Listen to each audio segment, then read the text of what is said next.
We're approaching the tail end of these remastered Death Battle season rankings with a fan favourite, Season 5. It's been a while since I checked out a lot of these episodes, so let's see what I thought of them all after they've had some more time to sit with me. Will I agree with the consensus of these episodes being mostly amazing? Of course I'd hope so, but that remains to be seen. No use beating around the bush, you know how this works by now. I love the Marvel Universe. Well, I did indeed say that Batman vs. Black Panther would be last place unless something else jumped out at me when I went through the season again. So, Thanos vs. Darkseid, right? Not a fan. For years I kind of forced myself to like it because, I mean, it's Thanos vs. Darkseid, how could I not like it? Well, after rewatching the whole thing, this is my least favourite of the season. I know that's not going to be a take everyone agrees with since it's an episode a lot of people seem to love, and that's great, it just didn't do it for me. My issues mainly started with the analysis, one of my least favourites they've ever done. Have you heard of the MCU? Well, congratulations, you've now heard about half of the jokes in this episode. Not even just in Thanos' analysis, they spill over to Darkseid's as well for some godforsaken reason, and it's agonising. DC had an event called Ragnarok? You better believe they're going to reference the Thor movie. They mention a DC character called Drax? Yes, they do indeed stop everything they're talking about to point out, hey, Marvel also has a character with that name. Dave Bautista played him. Hey, while we're at it, let's play a clip of him for no reason. The MCU obsession even spills over into the actual discussion of their powers. They feel they need to clarify the difference between details in the comics and the MCU, which I don't always mind. It is an important detail to bring up that Strange doesn't have an Infinity Stone or Bucky's arm isn't indestructible. Hell, I don't even mind the bit about how Hank Pym is the actual creator of Ultron since it's relevant to his origin story. But for Thanos, it actively detracts from their coverage of him. Instead of going over what the Infinity Stones can actually do, they go over their colours and barely anything else. They say the general things they control, but they never elaborate on any specific crazy powers they grant Thanos or what he can do with them. Does it fare any better when they don't reference the MCU? Well, we've got jokes about DeviantArt, Boomstick singing Nickelback, various other pop culture references, an unnecessary and confusing Nomad of Nowhere cameo, and then they crank that shit up to 11 by giving Deadpool his own dedicated minute to derail Thanos' analysis. Thanos really can't catch a break, man. I like Deadpool's rubber hose animation, but he grinds everything to a screeching halt and none of his jokes are funny.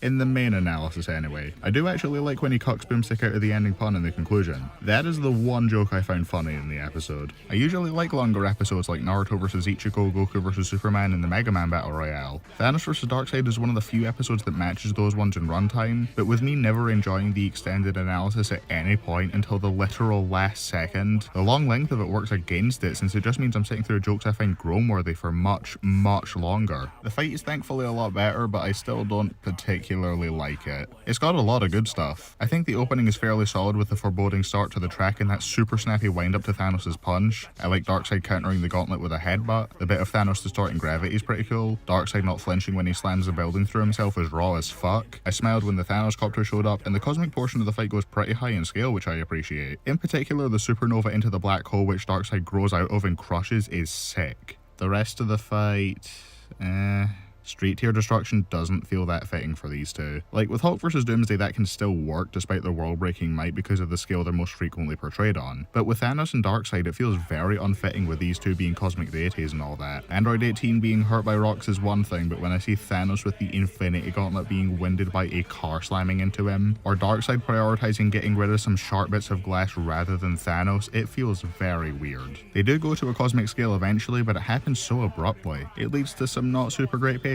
Thanos does weaponize some planets, but on the whole this is a kind of slow and uninteresting slugfest which doesn't feel nearly as grand or impactful as it probably should. Both Dragon Ball finales managed to execute the cosmic stuff a lot better than this. Hell, even some of the lower scale fights like He-Man vs Lion-O and Madara vs Aizen have their biggest attacks feel like they have way more weight behind them. Then once they turn giant we get this weird ink blob explosion thing which I don't get what it's supposed to be. An entire minute dedicated to more MCU references, which we definitely needed, thanks for that. And a contender for my least favourite death in this series. Thanos politely strolls over to true form Darkseid and gets put in the Omega Sanction. A tool to allow for limitless creativity in what could have been the most standout kill of the season, and then is shot dead instantly by an annoying Deadpool cameo. Wonderful. I know people have said, but it's his first life in the Sanction, they're supposed to get progressively worse, so it makes sense that his first one wouldn't be that bad. But then they say in the analysis that someone else's first life in the sanction had them get tortured to the point where they intentionally overdosed and killed themselves. If Thanos received a super over-the-top and brutal kill, only to repeat infinitely worse deaths for eternity that make you think, oh god, how could it possibly get worse for Thanos than this, and leave it up to your imagination, that could have been something really cool and memorable. But no. Deadpool with a gun. All this on top of barely using their absurd reality warping powers, a low energy track with unfitting rap lyrics, and Darkseid's victory being painfully obvious for over a full minute before the fight ends as soon as Thanos starts screaming, "Who are you?" I don't like the fight very much. It's not the worst fight scene of the season. In fact, if I was going off just the animations, then this would have maybe been 2 or 3 spots higher because it at least has stuff actually happening with a decent amount of things that I like. But that painfully unfunny extended analysis drags it down to the bottom for me. That said, this is the episode where I've been told the most amount of people have flipped their opinion on a dime just to match what Nem and I think. And yeah, don't do that, please. Herd mentality is not something I can get behind at all. I would much prefer if people respectfully disagreed with me rather than parroting what this rando on the internet thinks. If this episode's one of your favourites, all the more power to you for being able to get something out of what I can't. Well, those spots have Superman and Batman solving crimes like it's magic. I covered Batman vs. Black Panther in my review of Batman's first 3 episodes, and not a damn thing has changed. Well, okay, that's not entirely true. Nem pointed out how they have the batarangs bounce off the Panther habit, despite explicitly pointing out in the analysis that projectiles in fact do not bounce off of it, and instead stop and fall to the floor. Something I did not notice before because the episode is so deathly boring that I completely forgot they brought it up.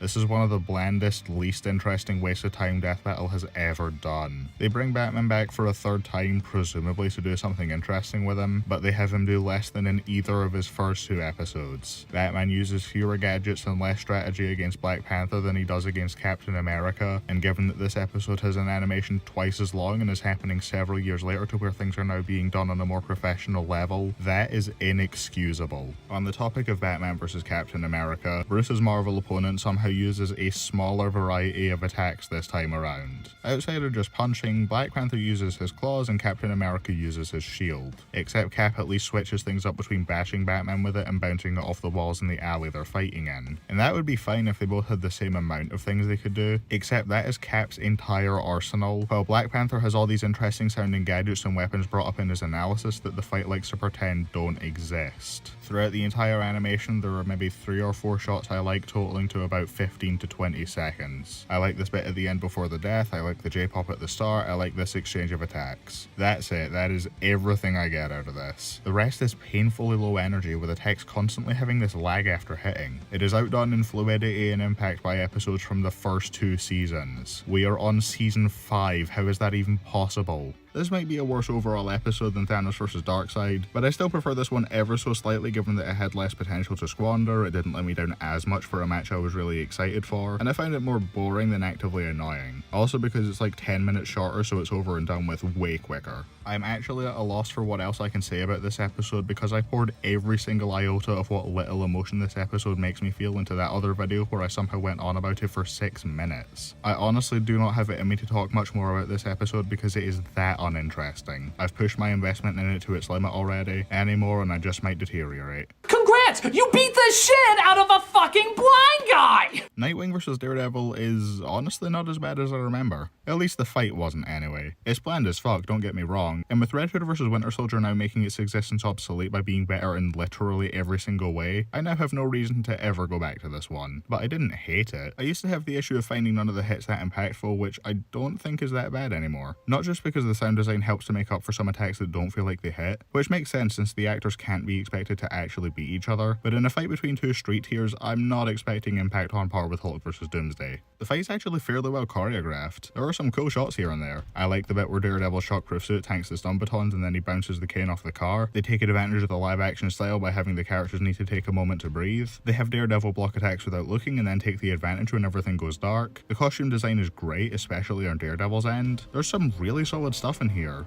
buried underneath everything else. Every single thing I didn't just mention, I didn't like. The fight, while well choreographed, is just boring. I can only see cape shit street tiers with limited arsenals punch each other in so many different ways before I lose interest. The dialogue is corny, but not in a way as entertaining as in Terry vs. Miguel, and the live action style actively makes some of the parts of the fight worse. Daredevil dislocating his arm and having to reset it looks dumb. You can't make it look believable without actually dislodging his arm from his shoulder, which obviously I don't expect them to actually do. It's just a case of live action limiting their options more than if this was another sprite fight. That's small fries next to the death though. Nightwing takes advantage of Daredevil's hearing after studying him all fight. Alright, that's a good start. Then Daredevil screams and it's hilarious. Nightwing winds up a punch which looks equally silly, hits him once and Daredevil has fucking died and his helmet somehow fell off after he died and rolled away to the side. Cool. The analysis is even more boring. I did not care the least bit about learning about these characters. The jokes are white noise at best, and at worst they have shit like the "you got knocked the fuck out" and "fuck Batman" clips, which have probably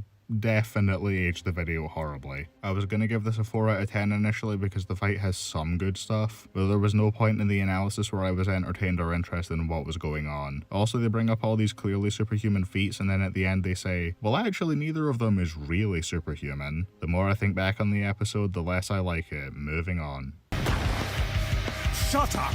Doctor Strange vs. Dr. Fate. No, I'm kidding, but could you imagine if the bottom 4 were all of the season's Marvel vs. DC fights? That would be kinda sad. Anyway, I forgot how rough of a start this season had. Jotaro vs. Kenshiro has never been an episode I particularly liked, nor has it ever been one I've had that much to say about. It's not devoid of good things, and the bad stuff isn't that bad, but there is still more I dislike than stuff I like. I didn't like the analysis. I'm not into JoJo memes, partly because I never got into the series, and I found any of their attempts to do any of them in Jotaro's analysis distracting and unfunny. Definitely not helped by the horny boomstick jokes. Even having no memory of what happened in the episode, I still knew exactly where they were gonna go as soon as was brought up the diamond cleavage. Kenshiro's was a bit better, but still nothing overly special. The fight is as bland as it gets. It's not even 3 minutes long, and unlike something like Shredder vs. Silver Samurai, which has a lot of great stuff in that short time frame, this episode instead has the most basic bitch choreography with very few moments I actually liked. These power sets just don't bounce off each other in ways I find interesting, I guess. I would have maybe liked for Kenshiro's shadow clones or whatever to chase Jotaro instead of Star Platinum, and have Star Platinum have to fight them all off from reaching Jotaro, putting him on the back foot briefly. But no, they all chase the stand and that leaves room for one of them to jump Jotaro anyway. Cool. This also has some of the weakest hand-drawn stuff in the series. Not terrible, but I'm not as big of a fan of the hand-drawn stuff here compared to the cleaner stuff we get in later seasons. Some parts like Smallhead Jotaro and this one bit at the end look especially off. The sprites in general look kinda messy actually. Not an issue with the way the sprites are made, but they're kind of blurry in some shots for some reason. I guess in the way of positives, I love the death. It's gory, the reveal is great, it fits with the clip of Kenshiro they showed in his analysis of the effects of his attacks taking a minute, and of course we had to get Kenshiro's iconic line as his final one of the fight. And as unfunny as I found the analysis, I actually liked the memes in the fight. Whenever Joseph got to say stuff, I found him pretty funny. Yes, I've learned his name now, you don't need to correct me in the comments. And Kenshiro clashes with Star Platinum in a way that works in the meme shouts when they do their rapid attacks. And then the conclusion is terrible. Based on their numbers, Star Platinum could move at near light speed, freeze time, and punch with nearly 3 million tons of force. Kenshiro could no-sell several thousand tons of force and punch 50 times per second. So Star Platinum is stronger, faster, can freeze time, and can phase to fuck with Kenshiro's organs. Anyway, so the winner is Kenshiro because we're gonna conveniently forget the diamond teeth thing and never bring it up again. There is the possibility the feat was bunked during production and they forgot to remove it, but that doesn't mean shit because they still didn't fully remove it. One of the few instances where I would have preferred a Golden Tree situation. This episode has its moments here and there, I guess. JoJo and Fist of the North Star fans will probably get more out of it than me. I didn't like it, sadly. I've never seen anyone say they love Raven vs. Twilight. It's always seen as either aggressively average and forgettable, or one of the worst episodes of the show depending on who you ask and how much investment they have in My Little Pony. And to this episode's credit, this is easily the best My Little Pony death battle so far. Though that's not a high bar considering I find the other two actively annoying and unfun to watch. The analysis is whatever. I liked when they made fun of Flashpoint and that one joke that would have totally been an unfunny cutaway nowadays. Boomstick has a lot of his "ooh, ponies, cringe" jokes, which I don't get at all. I know parts of the Death Battle community saw the pony episodes that way, but I don't see why that's a reason to have Boomstick actively complain about using them in the episode, especially when he already changed his mind on them back in season 1. That said, I still know jack shit about Twilight, so I had no prior investment, and as much as I think the jokes at her series' expense were unfunny, she is not Discord fighting my favourite villain of all time, so I could not give less of a shit about her. Raven isn't faring much better there. I like Teen Titans Raven, but I know nothing about her in the comics. I had no desire to learn about said comics, and this episode did not change that one bit. Maybe if they'd just stuck with a cartoon I would have been invested, but I guess we can't have nice things. I also find some parts of how they handle her stats kinda weird. Like they apply mass to her soul self because she uses it as a battering ram, but you are trying to apply real world physics to a magical astral projection. I don't think it works like that. The way they write about her stats in the rundown bothers me too. She held up the Titan Tower, which is this many megawatt hours, because that probably means a lot to so many people. And the moon busting shit is brushed past between she can survive bone breaking pressure and 3 billion joules of energy. Why is the most impressive thing there brought up so offhandedly? I don't get it. Oh, I should probably bring up the fight as well, huh? It's fine. I think the setup and the bit with the rock are kinda funny. There are some creative uses of spells. The fake out at the end's pretty good. The rest of it is bland, slow and boring with one bit of shit melee combat, a killing blow that looks weak as fuck, and a scene that, while I didn't mind it all that much, did strain some people's eyes to watch it. My favourite part's the setup, but the rest of it is just there, I guess. An occasional good moment, an occasionally bad one. It all balances itself out to make a perfectly serviceable fight. There are a couple of other overarching positives not specific to one singular scene, like the voice acting. Raven and Twilight were both played by Kira Buckland, a reference to how Tara Strong was the voice behind both of them in their cartoons. I think the effects mostly look nice, the tracks are right, and the hand-drawn soul self looks great. As a whole though, Man, season 5 didn't start out that well. The first 3 episodes were all boring as sin to me, except at least this one was average boring, unlike Batman vs. Black Panther and Jotaro vs. Kenshiro, which are actively bad boring. And it does have its fair share of things to lift it up to where I almost liked it, I guess. I don't know, I've been rambling to try and find anything to say about the episode. It's fine, moving on. Is this Pizza Hut? This is by leaps and bounds my favourite Marvel vs. DC episode of the season, and I'm going to choose not to think about that because the more I do, the more depressing it gets. Doctor Strange vs. Dr. Fate is amongst the episodes with the most missed potential the show has ever done. The analysis is enjoyable, but it hypes the fight up as something on a grand cosmic scale with so many magical abilities. So many, in fact, that the analysis segments could not fit them in and had to straight up put "and more" in the lists in the sidebars. What we instead got was a good start to the fight, which makes sense for them to not be pulling out the crazy shit yet. Strange getting a scene that's very overdramatic for what's essentially teleporting behind Fate, a mess of a middle which is entirely made up of melee combat and teleporting between set pieces that they don't do a single interesting thing with, and then a great ending minus the weak death. This match could have been so much more, but nothing sets it apart from other better cape shit episodes. And that sucks because there's a lot more to this match than most of them. These two can do basically anything, so it sucks that they stick with what's the bare minimum for their spells. It all boils down to lasers and teleporting with the occasional fire pillar and crimson bands here and there. In fact, I don't even think they do the bare minimum, because the whole thing with this match is grand scale reality warping. The closest they do to that here is teleport between some places. Thrilling. Again, I don't mind the start since they're only getting warmed up, but by the middle I was hoping for something more than teleporting with so little going on that Lex vs. Doom starts to get impatient and tell them to get on with it already. The conclusion is a mixed bag for me because on one hand, yeah, they sell me on Fate winning with their own stats. Verbally, Fate is placed at uni and Strange is placed at solar system level. Going off the sidebars and corner boxes, Strange surviving a Big Bang is nothing next to the multiversal scale stuff they have for Fate. And with the speed gap, Strange's extra powers and Fate's other advantages don't matter that much, but they still go into it anyway so that there's more to it than haha stat stomp lol, and I do appreciate that.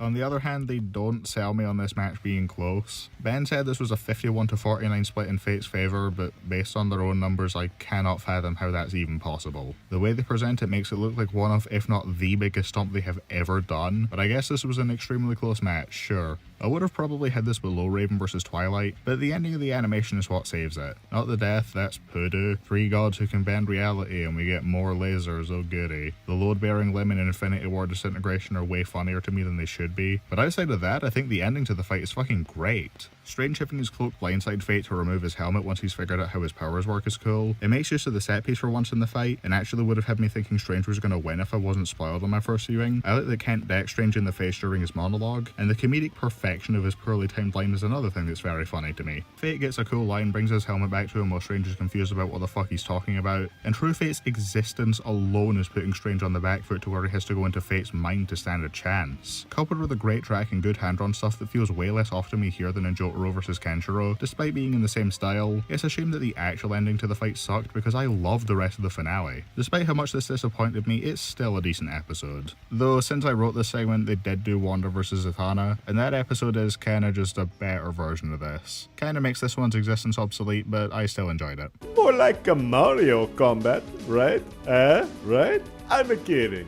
When I did the old shitty text-to-speech version of this list, I put Mario vs Sonic at number 2 and said it was incredibly close in quality to what I had in the top spot. Now I rewatched this episode and I have to wonder what the fuck I was on. Talk about a fall from grace, because this episode I previously said was in my top 5 of all time is now not even in my top half of just this season. I think back then I was more concerned with fluidity of the animation more than the actual content of it, and I thought the death was great enough to shoot it up to that runner-up spot. And I mean, I guess my opinions on those specific things still hold up. The death is fantastic, it builds tension super well, and I find Mario's So Long Gay Hedgehog line very funny. And the art style's very nice. It's bright and vibrant, and a bunch of background objects having the classic Mario eyes is a very nice touch. It's also very fluidly animated outside of Mario's uppercut at the start. As a whole though, this animation isn't nearly as good as I remember. If you've seen my season 8 ranking, you might remember I was worried Yoda was going to be written like a game theory inspired Darkly sketch, but they were able to avoid that. Mario vs Sonic is the dark timeline where that actually happened. Mario is hardly a complex character, but his defining trait is that he's really jolly and cheery. Even in dire situations, he doesn't exactly get angry super often. But here he's written like a maniac who tries to brutalize this dude for sitting in his chair. The scene of all the cat Marios rushing Sonic down feels especially pulled straight from a Darkly skit. The only bit where Mario feels like himself is at the end where he's just murdered a dude. His whole portrayal in the animation feels like an attempt to be overly edgy, and I'm not into that. Sonic is portrayed better in terms of being a cocky piece of shit, but it's not helped that he gets kind of bodied for a lot of the fight and is portrayed as kind of incompetent at points. Like at the end where he starts mindlessly swinging, or in the Darkly scene where the character known for his speed chooses to not run out of the way of something he has plenty of time to avoid. Also, let's compare this to the first Mario vs Sonic for a second. That one was somehow a longer fight which conveyed Sonic's speed better, there was more back and forth, and also it included more power-ups for both characters which played into directly bouncing off each other. Sonic counters Mario's Fire Flower with a shield specifically made to resist fire. They both bring out a power-up to maneuver underwater. Mario uses 3 invincibility power-ups rapid fire to stall out Supersonic. It feels like their arsenals are much better used there. Here they each get to use like 3 power-ups total, despite one of the reasons for Mario's victory being his overwhelming versatility that could let him work around Sonic's strongest forms. Hell, they don't even use Supersonic. They skip straight to Hyper and have him slowly kill these cat Mario clones, even though they say he has an ability that can do that instantly. I know this is all because hand-drawn animation requires more budget than sprites, but at that point why are you neutering your 100th episode by using a style that doesn't let you do as much with the characters? The analysis is also nothing really that special. Both rundowns start well, but about halfway through they become exclusively versus stuff. And while there were a few jokes that I liked, most of them weren't getting much of a reaction out of me.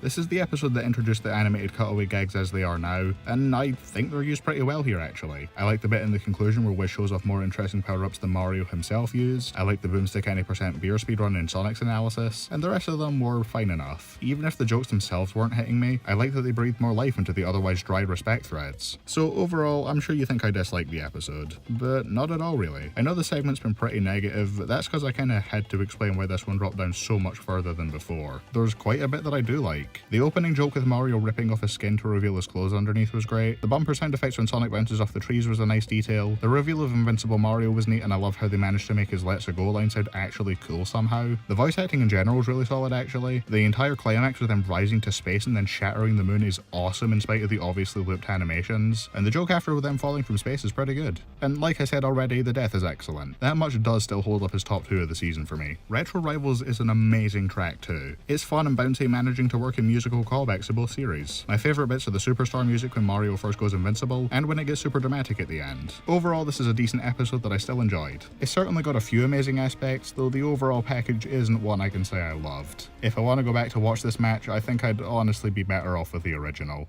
When you walk away, you don't hear me say. So if you remember my season 4 ranking, Natsu vs Ace was an episode I remembered being aggressively mediocre. Only one shot in the fight was one that stuck with me, and the rest was just noise. The same was true with Sora vs Pit. I didn't like or dislike either of these episodes for the longest time, but rewatching Natsu vs Ace I really enjoyed it. So I was hoping the same would happen with Sora vs Pit too. And I mean, it did get better, but not nearly to the same extent. I like the fight, and that is the extent of my feelings on it. The start isn't doing especially much for me, but then we get that one amazing shot and the rest of it from there on out is fairly solid. Sora gets to do some cool stuff and Pit gets to use more than just the smash moveset. What a novel concept. I like how despite being a 2D sprite fight, they play around a lot more with moving 3-dimensionally in the backgrounds to make stuff feel more dynamic. And it does help. Even if the action isn't anything overly special, it's still fun to watch. Sold especially by how Pit has one of my favourite performances this season. Justin Brenner delivers one of the most flawless impressions I've heard on the show. And while it sucks he doesn't get an opponent he can bounce off to display any of Kid Icarus' uprising sense of humour, I still like when he talks shit and pops off over Sora teleporting. Pit has a lot of great lines and causes the funniest bit of the episode, and Sora has some solid moments in the action where he stops Pit's arrows mid-air and then drops him with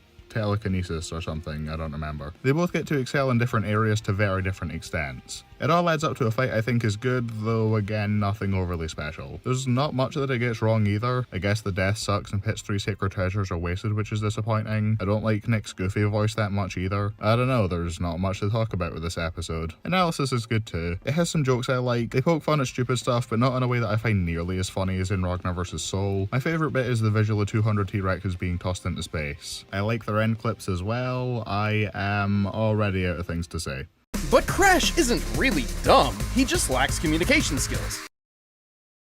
I really wanted to love Crash vs. Spyro. I know it's pretty beloved among a lot of my friends, and I wish I could join them in that. And while I did still enjoy myself, it wasn't nearly to the same extent as any of them. The analysis is the highlight of the episode for me. This was an interesting match to hear them talk about, and I enjoyed learning about these characters' histories and powers, while also delving more into them as actual characters. Novel concept, I know. Of course that means you get stuff like Wiz armchair diagnosing Crash with autism, which I am nowhere near qualified enough to have any kind of stance on. I've heard it's quite polarizing, but at least it's not being said in a derogatory way. If anything, it's treated as a positive thing, saying how Crash's intelligence lies in other areas that aren't as blatantly obvious. The rest of the analysis has some pretty funny jokes. In particular, I like the bit where they talk about Spyro learning he was adopted, the argument about Aether versus Convexity, and Boomstick having it out for Aku Aku being a shit parent. Overall, a pretty solid time. I wouldn't say the fight is quite as good though. I enjoyed it enough, though like I said before, I didn't love it as much as I was hoping. The animation's greatest strength is how expressive and funny it is. Torian got to have the characters emote far more here than in most, if not all of his other episodes, and there's a lot of solid jokes sold by how good the comedic timing and voice acting are. When Sparks gets clapped and Spyro has to take a minute to process before he starts shouting, that's funny shit. As is the quirky line about the Wumpa Fruit. I like his reaction to the jetpack as well, though I do wish it sounded a little more exasperated. Overall, a pretty solid performance as Spyro from Edward Bosco. The actual combat portion is decent, though not super standout. The melee combat bits are alright, though understandably Torian isn't able to go as hard on it as he does when there are two humanoid characters. I like Crash using Aku Aku as a distraction to get the jump on Spyro, only to fail when Spyro starts using more of his powers. The mech battle's pretty solid and works into more of Spyro's elemental moves. Crash doing one of Discount Ryu's super moves was pretty cool. There are quite a few fun sequences in there. Unfortunately, I can't say the fight's slower pace works for me. I don't expect them to be moving up blinding speeds or anything, but there are definitely scenes that feel a bit lower energy than I think they should be, as well as some bits being slow motion that I don't think needed to be. There's not anything actively terrible in here, but it does mean I end up finding some of the action kinda dull. If the entire fight had the same kind of pace and energy as the Hurricane Kick or Boulder Spin Dash, I think I'd like it a lot more. The one bit of the fight I really don't like though is the ending. It feels very rushed with Dark Spyro coming out of nowhere, taking out Crash's jetpack, and then one-shotting both him and Aku Aku. The transformation scene itself is kinda limp, and Crash just stops trying, which is kinda disappointing. It ends an otherwise pretty fun fight off on an especially weak note.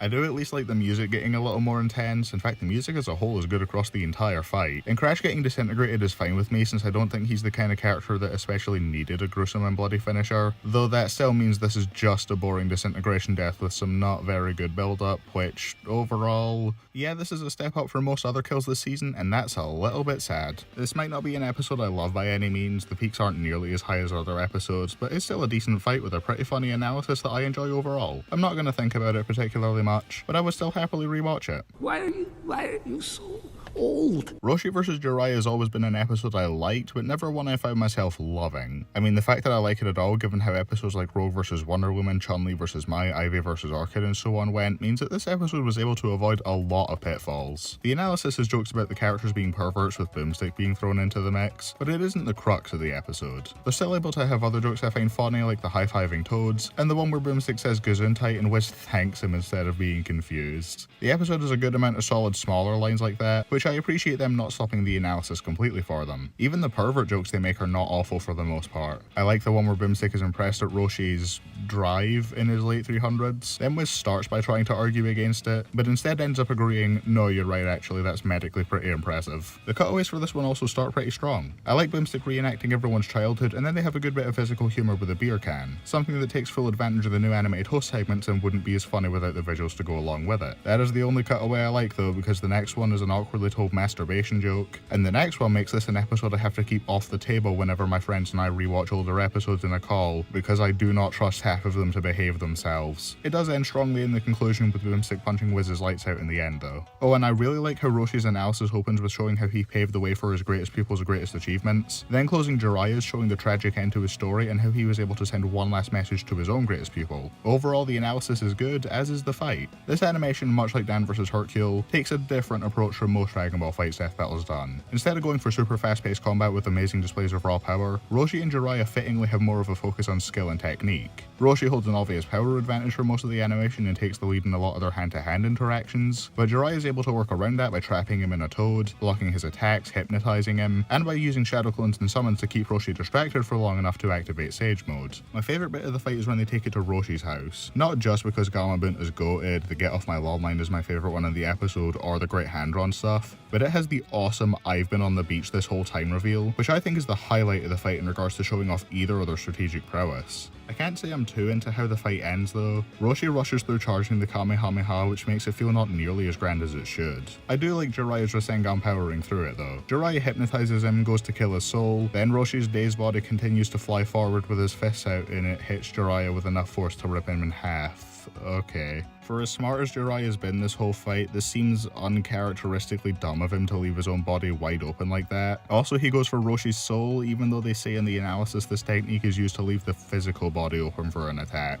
I do like that this references Roshi's drunken style fighting, but it still doesn't save a kill where he doesn't even really throw an attack at Jiraiya. I love that it ends with his laugh though. That's the only acceptable way to end a fight where Roshi wins. This is a generally good episode. It has good jokes, it's well choreographed. I love that the setup is them fighting over Roshi being disappointed that Jiraiya didn't draw a porno magazine. The animation's free from too much jank. There are a few obligatory shots of the season 5 blurry sprites, but never anything too bad. The track is great and I like the voice acting for the most part. I like Jonah Scott and Stephen Kelly as Jiraiya and Gamabunta respectively, they both did good, but I'm not super into Patrick Rodriguez as Roshi. I have no issues with their actual impression of the character, I think they get that part down, especially the trademark Roshi laugh. My issue comes from how a lot of Roshi's lines are way too quiet and a few of them are a lot lower energy than I'd like. I don't know if that's an issue with the delivery or the sound editing, but it still bothers me a bit regardless. It's still a fine performance. In fact, a lot of my issues with it seem like they stem from poor directing rather than anything else. I just wish it was a bit easier to hear. I forgot to actually write an outro for this segment until months after the script was finished. Whoops. Yeah, the Dragon Ball death battle was pretty good. Who could have foreseen that? Holy crap, Leonard's a zombie! Leon vs. Frank is a godsend considering what came before it this season. The first 5 episodes range from decent to really fucking bad in my eyes, so thank god this episode broke the streak of mediocrity and delivered on the first episode of my binge of the season that I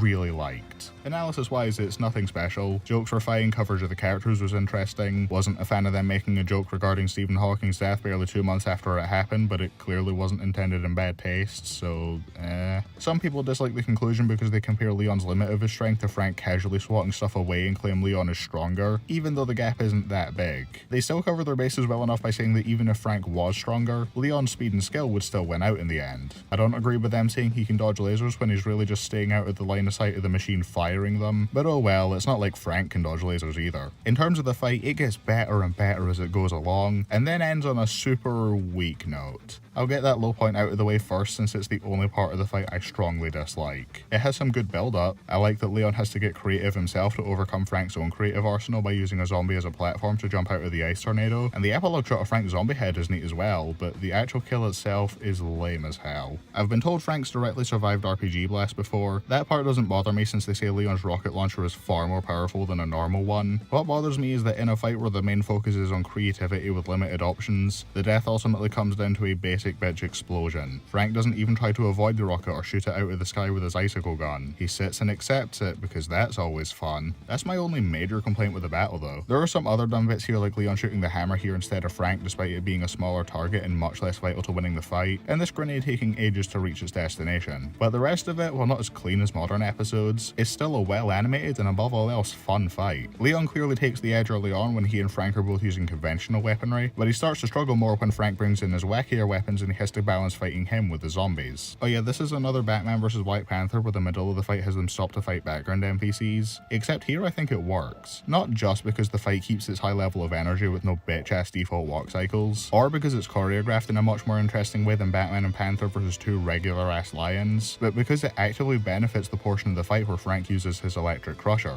This scene has Frank using his very powerful yet very slow electric hammer, something Leon would have no issue outmaneuvering in a one-on-one fight. But with the zombies dividing both of their attention, it means we get to see the hammer actually land some powerful strikes, while still giving that sense of danger that Leon might get distracted for long enough for Frank to land the one hit he needs to do serious damage. I like how despite having more that they could have done, the fight still feels like it includes everything it needs to and then some. The electric crusher and this thing are the only standard combination weapons Frank uses. For the rest of the fight he has the baseball bat, the obligatory shopping cart, they weaponize his camera flash which gives us a funny shot, we get the Mega Man X costume, and the fight is closed off with the exosuit. This fight doesn't even clock in at 3 minutes, yet it still feels like it includes a lot. I love the entry of the exosuit. Frank's shitty puns feel in character and are kind of endearing, and him putting Leon on the back foot immediately makes the suit feel like a big threat. Coupled with the very underspoken Resident Rising background track reaching its peak here, I love this scene even if I don't love what comes right after. With everything other than Carnage vs. Lucy being more requested than it in this season, and Carnage vs. Lucy having a more popular character in versus circles anyway, it's no wonder this kinda got lost in the shuffle, but it's still a shame. I think this episode is really good, and I really hope more people revisit and talk about it at some point.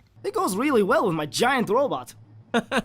Wait, what? For the longest time, I considered Optimus Prime vs. Gundam overrated. Or I guess that's not quite the right word. That would imply it doesn't deserve the love it gets, more so I just didn't get it. I liked it well enough, but I saw tons of people giving it 10 out of 10 scores, which I just didn't understand. Well, now that I've rewatched it, I think I better understand. I still don't feel that way myself, but I thought this episode was a lot of fun. The analysis was funny, informative, so on. Nothing special, but I had a good time with it. The fight I have very mixed feelings on, because what it gets right, it gets really right. At the same time though, learning more about Optimus has shown me how this fight doesn't portray him very well. He initiates the fight without much reason, he doesn't react to killing some random dude, and still barely reacts to the potential destruction of the Ark. I'm not too into his voice in the fight either. It's a shame. While I'm not as familiar with Optimus to the point where his misrepresentation is enough to sink my enjoyment of the episode completely, it does put a bit of a dampener on things. I wanted to get to see more of who he was as a character, which the analysis delivered on, but the fight didn't. Amuro could have possibly been treated in a similar way, but I know even less about him than with Optimus, so I would not be able to pick up on that. What the fight lacked in character moments though, it made up for in action. This was the first 3D fight to be done in Unreal Engine, and the new 3D team handled the Switch and software super well. There is a bit of jank and some stiff posing here and there, though nowhere near as much as I remember, and there are a ton of standout moments. Optimus chopping the Gundam's shield in half, the drop kick, Amuro shooting behind Optimus to make the explosion knock him into him, the bit where he shoots Optimus which sends him flying back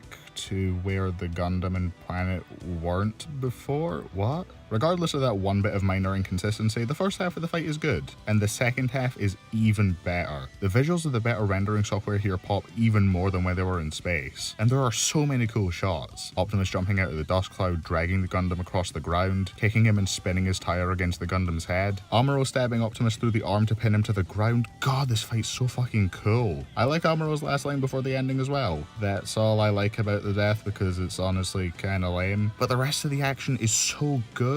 Plus there's all the seamless transitions between the 3D stuff and the hand-drawn Amuro shots which look great. With all the problems I brought up, I might have ranked this a spot or two lower. That is if Wings of Iron didn't slap as hard as it did. This track is fucking phenomenal, easily one of the best death battles ever made. It flawlessly captures that 80s feel and fits so naturally with these characters, and it adds to the level of hype of every single scene. Even detached from the animation, it still slaps and I love it. It is the one part of this episode I have never not understood the love for. It's so good. This episode definitely has its problems, but it's got enough great elements for me to have a lot of fun with it. Sucks that Optimus's portrayal wasn't the best, but again, I'm not too attached to him, so that doesn't bother me as much as it will with some others. The Wreck-It Ralph virus is fast-moving and destructive. Ultron vs. Sigma is one of the Marvel fights I was most excited for upon its announcement. Not just because I was interested to learn about Ultron or because I thought the match was cool, but this is an episode that is simultaneously a huge enough request to be exciting, while also not so huge that it overshadows Mario vs. Sonic as the big milestone episode. This was basically the perfect choice for episode 101. Funnily enough though, I do think this overshadowed Mario vs. Sonic in regards to quality. The biggest advantage Ultron vs. Sigma has is that I find the analysis generally a lot more fun. Because there's not quite as much time spent on stats, we get to learn about the more extensive stories and some of the crazier shit they've done, with some great jokes all around. I even like most of the cutaways. The second one was kind of awkwardly paced and not that funny, but I like the other three well enough. The best one is a Boomstick's dad joke, what the fuck? And I like that stats weren't the only factor in the conclusion. Even if Sigma was stronger and faster, Ultron was still smarter and could easily assimilate him. Nem has even told me that if Sigma fully possessed Ultron, Ultron could just possess him back, and I find that hilarious. The fight is great, though it doesn't leave me with too much to talk about. The biggest thing to point out is the voice acting. Austin Lee Matthews voices Ultron and does a good job with it. Hard to believe it's the same person who voiced Poe, that's quite the vocal range. And then of course there's Supreme Overlord of Ice's Sigma, who sounds suspiciously close to Gerald Matthews' original performance as the character. And their link in the description leads to a Wikipedia page for hamsters instead of any social media. I wonder what they could possibly be covering up.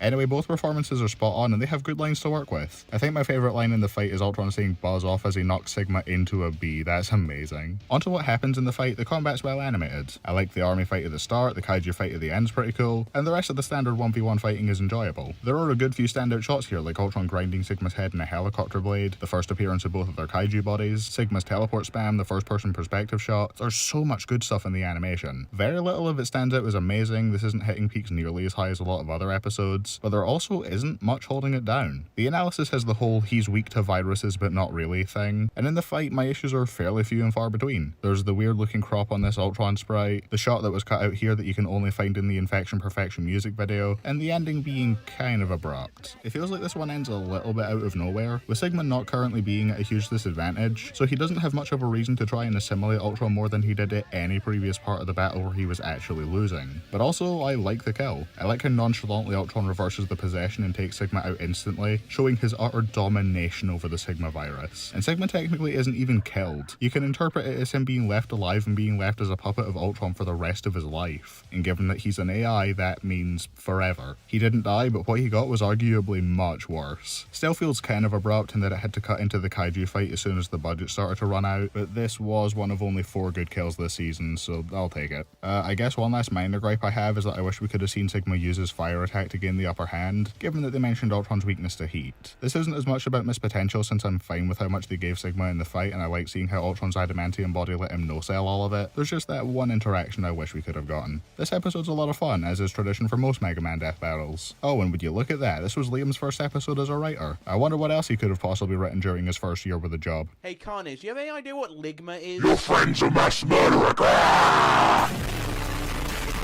For the most part, Nem and I have fairly similar takes on a lot of episodes. The extent of which we enjoy them will vary, and he'll often pick up on things I won't, both positively and negatively. But when one of us likes an episode, typically so will the other. There are exceptions to this, of course, and the biggest one is Carnage vs. Lucy. Nem doesn't like this episode, but I absolutely love it. I like the analysis well enough outside of the Boomstick's dad joke. I don't like having to watch Elf and lead footage, especially not the scene where Lucy pisses herself. No, I'm not putting it on screen, but I did like learning about the characters. Carnage much more so, admittedly. The jokes were generally landing, and they somehow managed to make me root against my preferred character by bringing up him killing dogs. So Lucy winning actually fits thematically, let's go. The fight on the other hand takes things to the next level. I can agree with Nem's criticisms of the choreography to an extent. Lucy standing completely still in silence for extended periods of time, even if it is how she normally fights, can make things feel a bit one-sided. And I hate the death. Carnage's last line is kinda funny, and I like that the punch clears away the rain, but at the end of the day it is Lucy two-shotting Carnage the instant she starts to show visible signs of effort, and it's a basic bitch explosion that doesn't have the memorable hand-on stuff that Ace or Ichigo did, or anywhere near the impact of something like Tiger Zord vs Gundam Epion. That said, I don't think the animation comes across as anywhere close to the one-sided spite fight Nem sees it as, and that comes down to how, despite Lucy not being hit all that much, Carnage is very much still the dominant force in the fight. He feels like a genuine threat, one that Lucy has to be constantly pushing back, or else he'll tear her apart the instant he gets in close. Whenever Lucy attacks Carnage, despite his screams of pain, it never feels like he's in any real danger. Like all Lucy can do is slow him down and that he'll regen from anything she sends his way. Whenever Carnage throws an attack, it feels like the vectors come in at the last possible second to save Lucy from certain death. He even manages to hit the vector so hard it knocks her back and slams her into the train, and also land the most impactful paper cuts I have ever seen.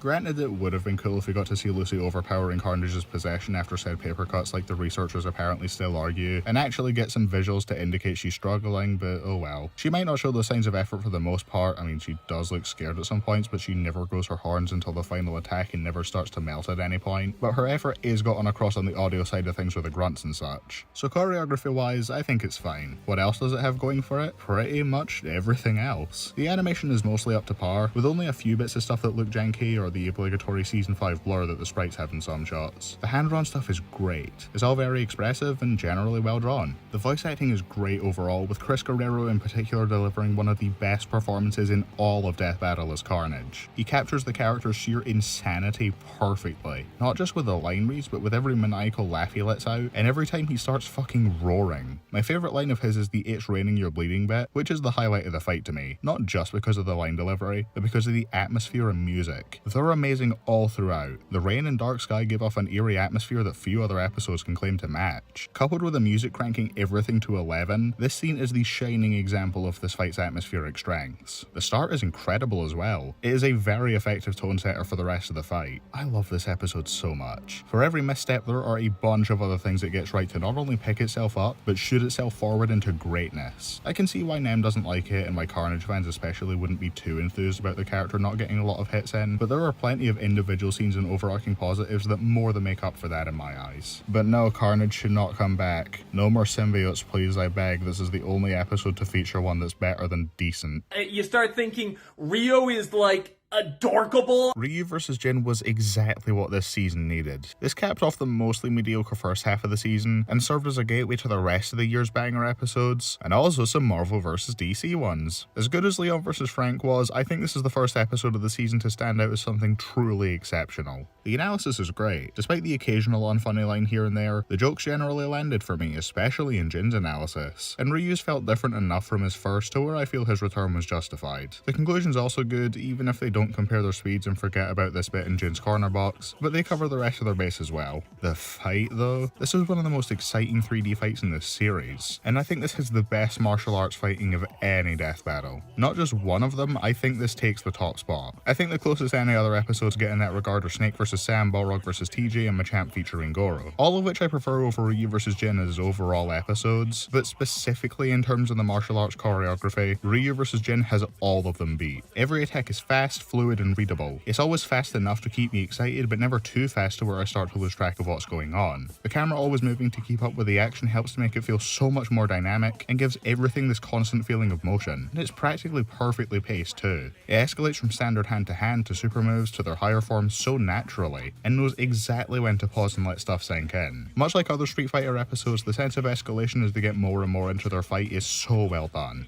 I don't want to sell the sound design short either, because as clean as this animation is, the fight wouldn't be half as good if it had Zero vs Metal Sonic tier sound effects. Barring Ryu's Hurricane Kick, every attack feels as strong as it should. The regular attacks have just the right amount of impact, and every time they destroy a rock or burst through the floor, the destruction is sold beautifully both by the huge crashing sounds and the rubble left over. While I'm on the audio side of things, Ryu and Jin don't have voice actors. But again, like Ryu's previous episode, the clips they use from games fit so well that I don't even notice. This isn't a fight that needed banter or voice acting, and they didn't throw in any for the sake of it. I think the only clip they used that I wasn't into was Ryu's weak shout when he uses the Shoryuken. It's not all great on the audio side of things though. I don't outright dislike Fight Like a Devil as a song on its own, it's actually kinda catchy and I enjoyed it. But as a backing track for this fight, I know these two series do have their fair share of rap tracks, but I don't think it fits this battle specifically super well. I think this is the one track made worse by the fact that it's a vocal one. The instrumental would have fit the fight better on its own. Not that it would have been one of the best tracks in that category, because it feels a little too slow at points for the fast-paced action taking place on screen. I like how it opens the animation before they fight though, and the bit where Evil Ryu appears is awesome, setting up the best part of the fight so well. Wait, why are they in the Ruby Vault? That's such an unfitting set piece. So other episodes have been in Ryu vs. Jin's exact boat for me before. Mostly stellar episode with a fun analysis, and a conclusion that covers all their bases well enough. Despite a few issues in their fight scenes that would have otherwise landed them a 9 out of 10, the endings to these fights were able to push them even higher and get me to give them that elusive 10 out of 10 score. All Ryu vs. Jin had to do was stick the landing, and it could have also gotten that high. But instead, Ryu smacks Jin once while ripping his own neck open, lasers him through the chest, and Jin dies a lame, out-of-nowhere death with a supposed hole in his chest that I can barely tell is there when I'm not actively looking for it, thanks to how awkward the camera angle is in that regard. Sadly, weak finishers are a trend in not just Ryu's episodes, but this season as a whole. It's a shame because a good kill could have pushed this from a 9 to a 10. Instead, it drops it from a 9 to still a 9, but a lower one. I can't drop it below that though. The rest of the episode is so amazing that it more than outweighs the flaws many times over. This was Torian's final episode as a lead animator before he went to go work on Genlock, and what a phenomenal way to go out. Huh, you jump good.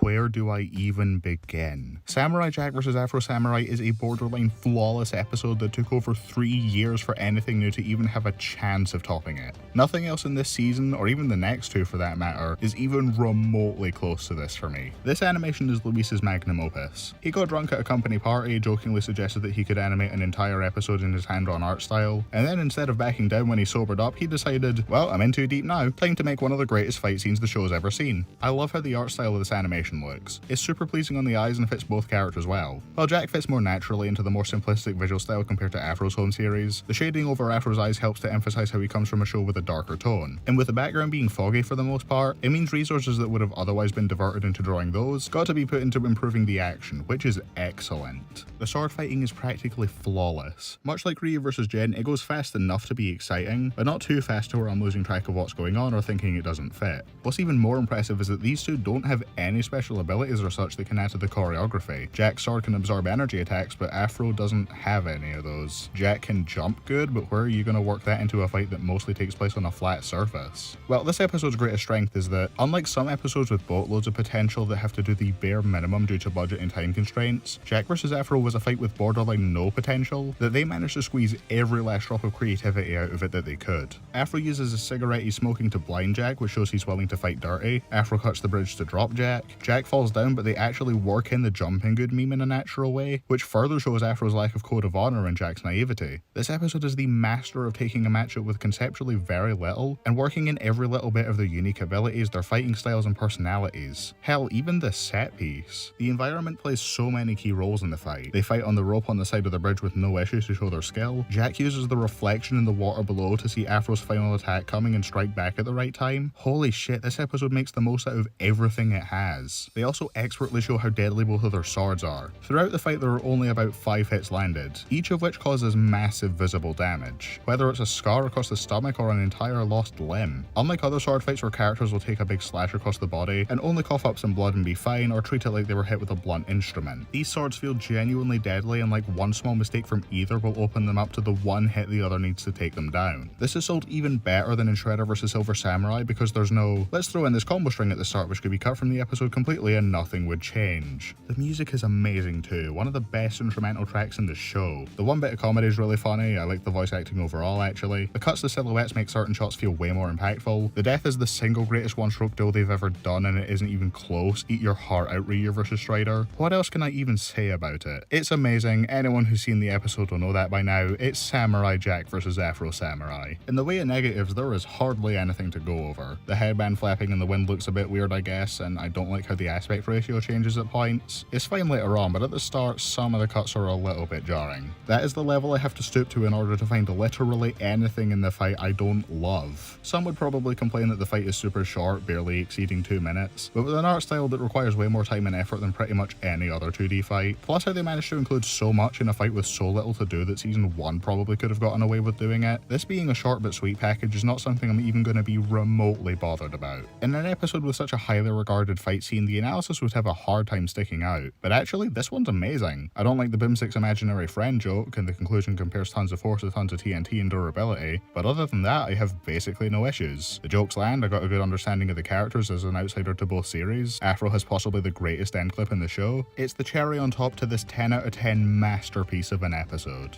So, how was Season 5 overall? Well, I did enjoy it, but not to the extent I remember. There are more episodes I'd consider mediocre or outright bad than I'd like, but still, when looking at the entire season, the episodes I dislike are vastly outweighed by the episodes that I did like. Though part of me wishes it could have been split into two 8-episode long seasons. Both would have one episode I consider amazing and two that I don't like at all. In fact, the second half is the lower low points on average, but when looking at the other 5 episodes between them, that's where the second half starts to really shine. The first half is made up of mostly decent episodes. Raven vs. Twilight's okay, Frank vs. Leon's really fun, the other 3 are pretty decent. The second half is Mario vs. Sonic, which is also just decent to me, and the other good episodes are all bangers. I'm much more likely to go back to stuff in the second half than anything in the first besides Ryu vs. Jin. Even if it ended on a sour note, the overall quality of the episodes still skyrocketed as the season progressed. What's the season's greatest strength then? Well, even if it's not to do with the quality of the episodes themselves, this is my favourite season list overall despite the oversaturation of comics. There are plenty of new series brought in, with 4 episodes in a row even having 2 new series each, which is an insane streak compared to what we usually get nowadays. We got newer coverage of older series and characters that have been dormant for a while, and even the comic fights are some of the more requested ones, so I don't mind the increased amount too much, even if they didn't turn out as episodes I particularly liked. I would call this the best of the odd-numbered seasons up until this point. I don't think many people are going to disagree with that. And it was a step up from Season 4 for sure, though not in every way. While the quality of the episodes was generally higher than last season, the quality of the deaths took a complete nosedive. The season had other universal issues like the weird blurry sprites a lot of 2D episodes had, but the weak lineup of finishers is my biggest overall problem with it. Afro's was spectacular, better than any individual kill in Season 4 in my opinion. Basically an entire season's worth of quality and kills went to this one sequence, and it's breathtaking. Sonic's was amazing, Jotaro's and Sigma's were both good, the rest kinda suck at best, and at worst they're amongst my least favourites in this series. A lot of them are bland and boring, with quite a few of them being generic explosions with nothing to make them stand out, and I feel like that actively detracted from my overall opinions on the episodes given that so many of them ended on a sour note. Besides the 4 episodes I mentioned, if the rest of these had kills that at least matched the high B tier level of quality that Jotaro's death had, then I honestly could have bumped each of their scores up. Then it probably could have been one of my top 3 favourite seasons. Despite its issues, I had a lot of fun with this season. Hopefully Season 6 can keep this record going strong. See you guys next week when I cover that.